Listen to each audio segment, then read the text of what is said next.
Un PC gamer d'occasion, est-ce qu'on va en trouver un dans cette vidéo? Est-ce qu'il y a des annonces qui sont honnêtes en fonction de toutes les marketplaces qu'on va aller voir? Et aussi, j'ai pas mal de conseils à vous donner. Je vais vous sortir, ou je vous ai peut-être déjà sorti une vidéo sur les PC portables d'occasion et aussi neufs. À quoi faut-il faire attention? Là, on va parler principalement de PC fixes, neufs ou en tout cas en très bon état. Surtout d'occasion, hein, ça peut être aussi le cas. Et avec donc des sites qui sont plus ou moins connus sur le marché, avec des vendeurs donc particuliers ou des vendeurs tout simplement qui sont là depuis très longtemps, etc. Il y a beaucoup de choses qu'il faut faire attention avec ces grosses marques. C'est principalement, vous l'auriez compris, c'est donc, même si ces marketplaces sont ultra reconnus, c'est de faire attention aux avis. Il faut faire attention aussi aux composants. Il faut faire attention à ce qu'il y a à l'intérieur de votre ordinateur parce qu'on peut très bien se retrouver avec des PC gamers.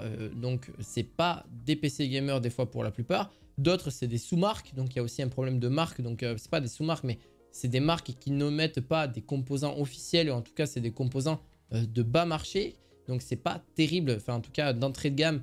Et c'est pas nécessaire. Et puis, en plus de ça, vous n'allez pas avoir les performances. Et surtout, si vous voulez changer, vous l'avez compris, ben voilà, de composants à l'intérieur de ces marques. Par exemple, Lenovo, Asus, plein de choses comme ça qui font de leur propre PC, et bien il pourrait y avoir certains problèmes à l'avenir et on ne pourra pas changer le composant. Alors que quand c'est vous-même qui achetez un PC déjà prémonté ou alors déjà monté par une entreprise ou même vous qui le montez vous-même, et bien si vous y connaissez un minimum, vous allez voir qu'il y a quand même des pépites et on va aller les voir directement. Par exemple sur Back Market, et bien on va voir déjà rien qu'un seul, je l'ai déjà fait auparavant.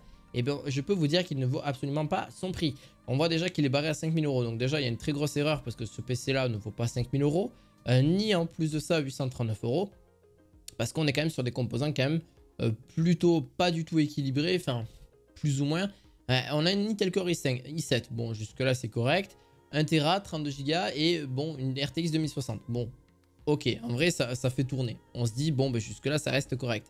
Pareil, je reproche énormément à la plateforme de pas aussi mettre donc plus d'images ou plus de photos pour rendre plus confiant la personne qui va acheter ce genre de produit pour qu'elle puisse regarder donc les composants et encore plus de détails. Alors oui, il y a des détails et ça c'est quand même relativement bien. Et surtout aussi depuis quand il a été acheté et par qui il a été acheté. C'est quand même relativement important. Je peux comprendre qu'ils doivent être un peu transparents et qu'ils ne veulent pas être transparents par rapport à ça pour vendre. Mais pour moi, c'est pas un gage de qualité et c'est absolument pas nécessaire. Et là, quand on voit le Intel Core i7, il est de 4e génération. Donc, c'est quand même pas terrible. Avec une RTX 2060, j'aurais mis plutôt un i7 de 8e génération ou 9e génération qui aurait d'autant mieux marché. Là, on risque peut-être limite d'être bridé au niveau donc des performances de cet ordinateur. Donc, c'est quand même relativement dommage. Donc, c'est pas du tout équilibré comme j'aurais pu le dire tout à l'heure. C'était pour justement imager. Alors, vous voyez, c'est pas du tout ce qu'on pourrait espérer d'un PC comme ça. Le PC en lui-même a l'air plutôt beau. Dommage pour la qualité des photos qui est quand même pas pour moi. Enfin, quand je dis la qualité, c'est que c'est un peu pixelisé et c'est sur un fond blanc. Ils auraient pu le mettre même sur un fond normal. Ça aurait été plus d'avantages, avec vraiment plus de qualité. Et là, même l'image est à l'envers. Vous voyez, enfin, c'est pas terrible. Je ne comprends pas qu'est-ce qu'il leur a pris de mettre l'image à l'envers. Hein. L'image est vraiment à l'envers. Donc, allez savoir pourquoi. Je ne me plains pas de Back Market parce qu'ils ont de très belles occasions. J'ai déjà acheté sur ce site sur pas mal de petits objets high-tech, etc. Mais je fais surtout attention à ce qu'il y a à l'intérieur. Ils sont quand même relativement transparents. 32 Go de RAM, bon, c'est une bonne idée. On est d'ailleurs en combien de fréquences? Je sais que pour beaucoup, ben, vous y connaissez pas et forcément, c'est quand même relativement compliqué de savoir de ce qu'on achète. On se dit que c'est bien finalement quand on va acheter ce genre d'ordinateur. Mais comme je vous ai dit, ça vaut absolument pas son prix. Et en plus de ça, ils se font une marge forcément pour gagner de l'argent derrière. Mais là, la marge, elle est facilement de 240 € facile. Pourquoi? Parce que c'est un processeur qui ne vaut plus son argent aujourd'hui. Moi, j'avais ce processeur-là. J'avais le 4790K pour ceux qui s'en souviennent en 2014-2015.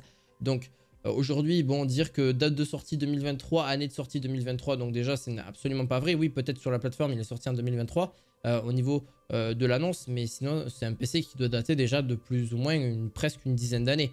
Parce que le processeur, et même s'il est neuf, ben, je suis désolé, ben, littéralement, ce n'est pas un processeur qu'on met avec ce type de carte graphique. Et encore une fois, il faut voir aussi le refroidissement, etc., qui a l'air plutôt correct vis-à-vis de l'image. Pareil, au niveau du refroidisseur, on ne sait pas du tout quelle marque c'est. il pourrait préciser beaucoup plus de choses, que ce soit la carte mère, que ce soit... Vous voyez, il manque quand même pas mal de transparence. 1 Tera de SSD, c'est bien, mais ça reste encore pas du tout, surtout quand on achète quelque chose qui est quand même à plus de 800 €.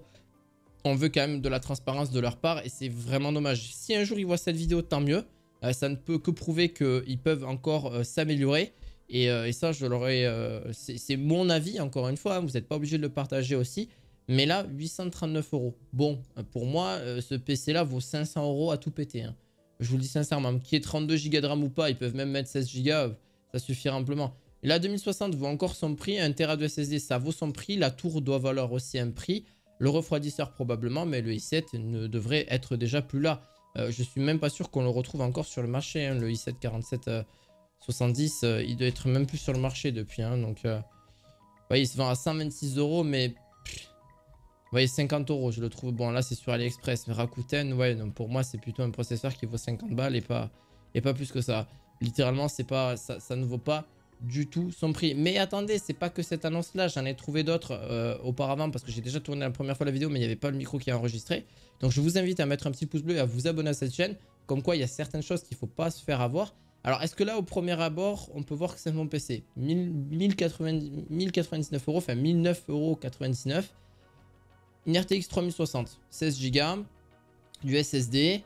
Bon, c'est pas mal. D'ailleurs, si je vous parle un petit peu de tout ça, il y a 2 logiciels qui peuvent être sympas aussi pour supprimer, pour ceux qui souhaitent vendre donc les composants. C'est une bonne idée.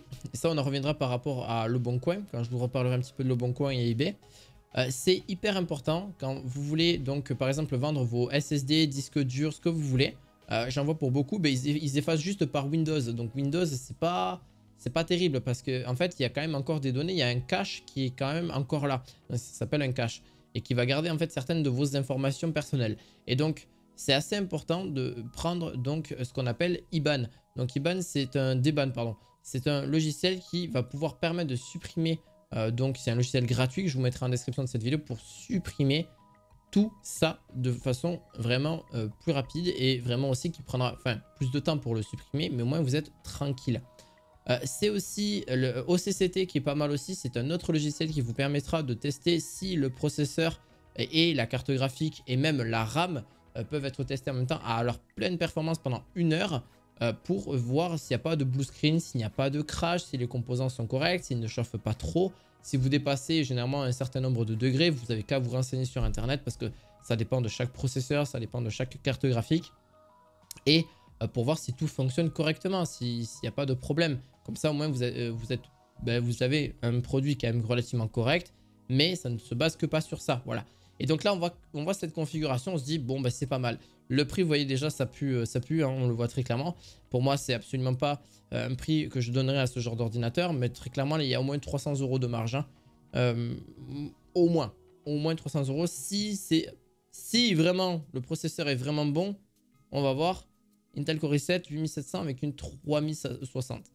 Alors là, c'est pareil. On a un processeur avec une 3060 qui devrait normalement très bien tourner. Honnêtement, ça devrait quand même relativement bien tourner sur les jeux, etc. Parce que c'est un processeur quand même qui fonctionne encore à peu près bien aujourd'hui. Mais c'est vrai que si on pouvait avoir un i7 de 10e génération, pourquoi pas pour le prix qui est justement affiché. Pour moi, c'est plus un PC qui vaut 799 € à la rigueur. Mais pour mettre 200 € de plus, encore une fois, c'est pour la poche du site internet. Hein. Encore une fois.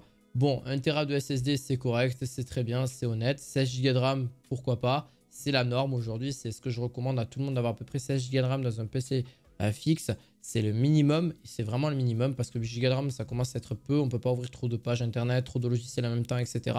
Parce que forcément, aujourd'hui, les programmes consomment un petit peu plus qu'auparavant et même les pages internet, etc. Donc, si on peut avoir un peu plus de RAM, pourquoi pas.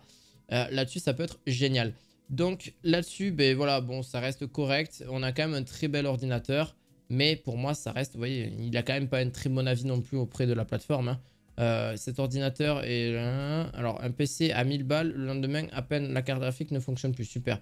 Dommage qu'on ne puisse pas mettre moins d'1 étoile. Vous voyez ? Donc ça prouve très bien encore une fois que c'est pas le plus excellent des ordinateurs et surtout que il faut se méfier. Voilà. Donc et pour ça malheureusement c'est soit il faut l'acheter directement, et ce qui est pas génial. Moi je vous conseille très clairement d'être sur du neuf et d'économiser et soit de faire confiance à des entreprises comme Topachat ou n'importe quel site. Topachat, c'est encore pareil, ils prennent aussi une marge aussi, mais c'est normal, il faut aussi qu'ils se payent.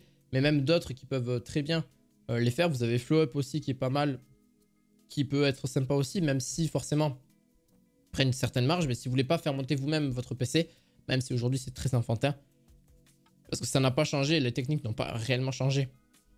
Dernièrement, pour juste un montage simple, je parle bien évidemment là-dessus. Si on reparle un petit peu de Leboncoin. Alors, je voulais vous parler de Leboncoin tout simplement parce que c'est pareil, les particuliers sont aussi là.